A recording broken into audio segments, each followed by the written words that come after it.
You're 13 years old, barefoot in February snow outside your family's shack. Lancashire, England, 1832.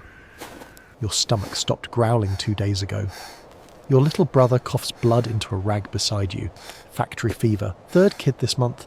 The taste of coal ash coats every breath. Your father's hand clamps around your wrist. No warning, no goodbye. Just an iron grip and eyes that won't meet yours. He drags you toward the Arkwright mill, belching black smoke across the valley.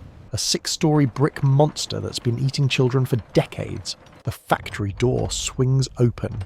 Steam slams your face like a fist. The roar of machinery drowns your scream before it starts. A foreman with tobacco-stained teeth yanks you inside by your collar. Another runt, he mutters, shoving you toward the spinning frames.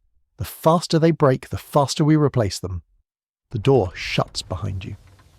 Childhood doesn't just end. It gets crushed under iron gears and forgotten like yesterday's cotton scraps. Welcome to the Industrial Revolution, where 13-year-olds are cheaper than coal and last about as long. The factory doesn't welcome you. It attacks. The grind of gears slams into your ears, 600 machines roaring at once, a wall of sound so thick it crushes thought. Leather belts crack like whips. You try breathing through your nose. Mistake. Cotton dust, thick as fog, mixed with coal smoke and machine oil, stings instantly. It settles on your tongue, chalk and iron and rot. Your father's already gone. Walked out without looking back. Something inside your chest snaps. Not loud. Just a quiet break, like a thread pulled too tight.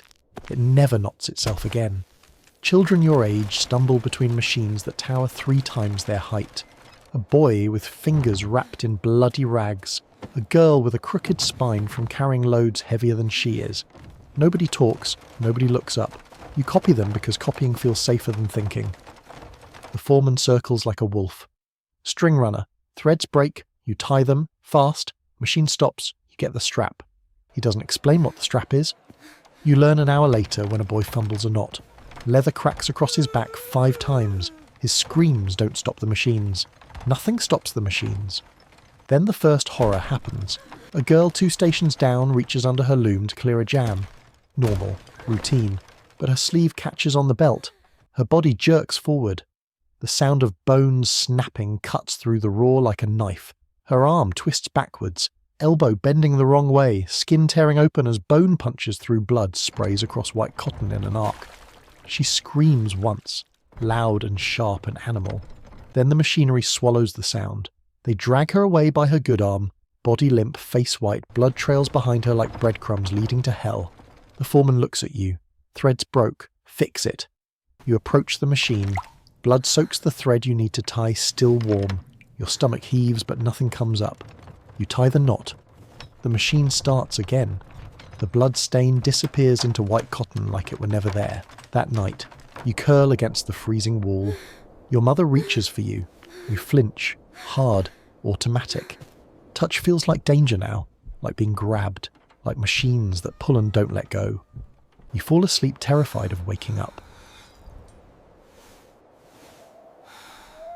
By 15, the mill's rhythm lives inside your bones. You navigate the floor without looking, a map carved into your skeleton by repetition and terror. Broken threads slice your knuckles open. Thin red lines you don't stop to look at. Stopping means losing your place. Losing your place means losing everything. A boy you used to share bread with collapses mid-shift. No warning. Just vertical 1 second, horizontal the next. His body folds like someone cut his strings. You're 3 feet away. Close enough to hear his head hit stone. The foreman doesn't run. Just walks over, grabs the boy's wrists and drags him toward the back exit. His heels leave 2 lines in the dust. The doors swing shut. You never see him again. A new kid fills his spot before lunch. You learn something final that day. Lives here end quietly and questions end even faster. At 18, there's a whistle in your breathing now. The doctor calls it brown lung. 5 years, he says. Maybe 10 if you're lucky. Less if you keep working. You keep working and stopping means starving. Starving means dying faster anyway.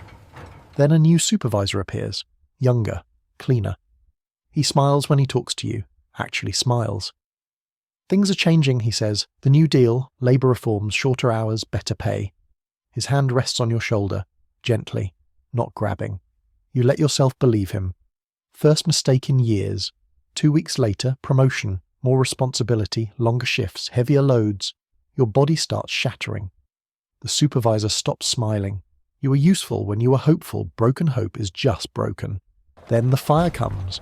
A spark lands on cotton bales stacked too close. Orange blooms like a flower from hell, spreading faster than screaming flames devour the ceiling. Wooden beams crack like bones. Black smoke rolls down in waves, choking every breath. You sprint for the exit. Locked. The foreman escaped through the manager's door, locked the main door to prevent theft.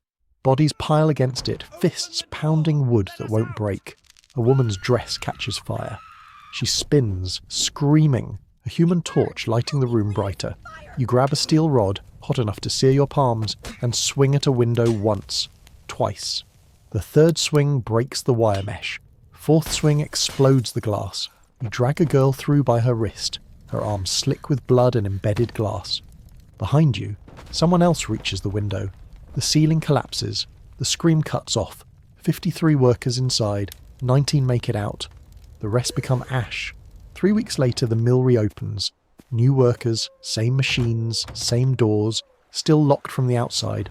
Welcome to industrial England, where your death is cheaper than insurance.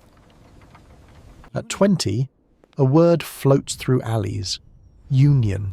It sounds like salvation, freedom, rights, safety. Beautiful lies wearing nice clothes. Meetings happen in basements after midnight. A man with ink-stained fingers talks about solidarity, about power in numbers. Without us, they have nothing, he says. You want to believe him? The owner's men come at night. 6 men with clubs and dead eyes. They don't ask questions, just swing. Wood cracks against skulls. The ink-fingered man goes down first. Club across the temple. They keep hitting after he's down. You hear bones breaking. Then silence. You run. Make it home. Barely. The organisers disappear. All of them erased. The union dies without making a sound. And you learn.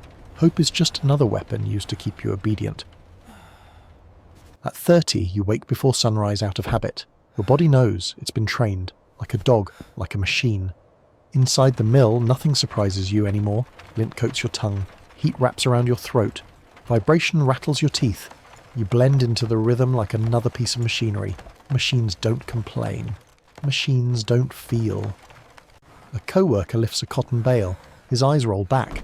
He drops, dead before he hits the ground. The heart gave out. The foreman checks for a pulse, shakes his head. 2 workers drag the body away. A new man fills the station instantly. You feel nothing. You search inside yourself for horror, for sadness, for anything human. There's nothing there. Just a vast space where emotions used to live. Your mother dies while you're sorting cotton. You finish your shift, bury her at dawn. Clock in by noon. The mill doesn't pause for grief, neither do you. Can't afford tears when you can't afford bread. Food tastes like lint. Hunger becomes your natural state. Pain becomes background noise. You've mastered disconnection. Mind floating above your body, watching it suffer, detached. At 38, new machines arrive. Sharper, faster, hungrier. People vanish. You stop learning names. What's the point? They'll be gone in 6 months. A child, barely 12, crawls under a loom to clear a jam. His sleeve catches on a gear. The machine pulls his hand in, fingers first, then wrist, then the forearm. The scream cuts through everything, high-pitched, animal, endless. Blood sprays across the loom, dark red on white cotton. The gears keep turning, keep pulling, keep grinding. By the time the foreman shuts it down, the child's hand is pulp. Bone fragments, shredded meat. Nothing recognisable. The boy dies 3 days later from infection. No money for a doctor, just slow rot and fever. Workers don't look up, don't pause. You don't either. Survival requires silence, requires watching children die and continuing like it means nothing.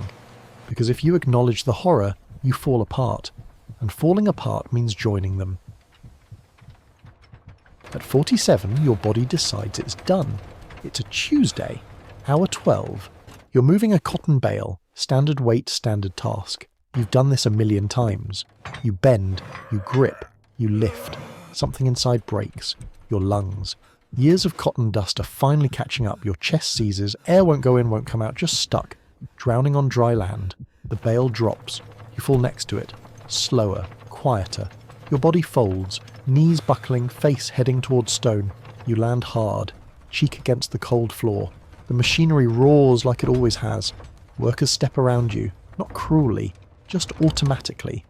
They have quotas, have survival to worry about.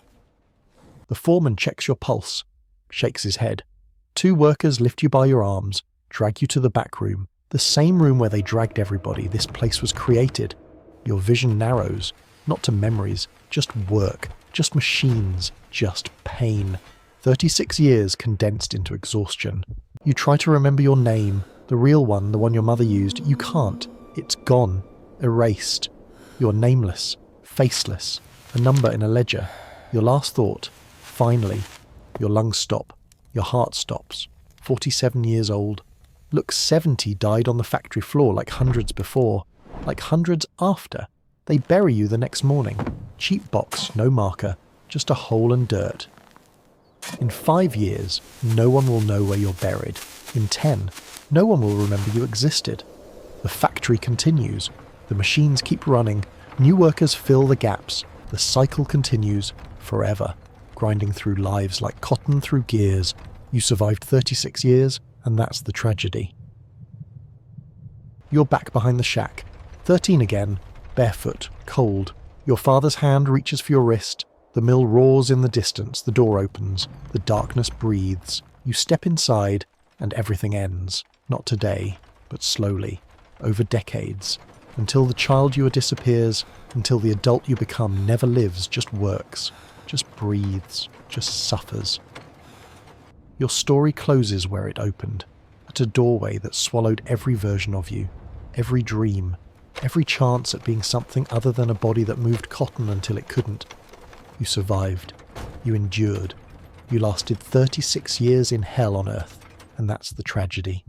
Not that you died, but that you survived long enough to forget what living felt like, to forget your own name. The Industrial Revolution built empires on bodies like yours. History calls it progress. You call it what it was, a machine that ate children and called it necessary. Your life was stolen at 13, spent at 47, and in between there was no life, just survival, just the slow erosion of everything human. You were real. You existed, you suffered, you died, and someone should remember. You survived, and that's the tragedy.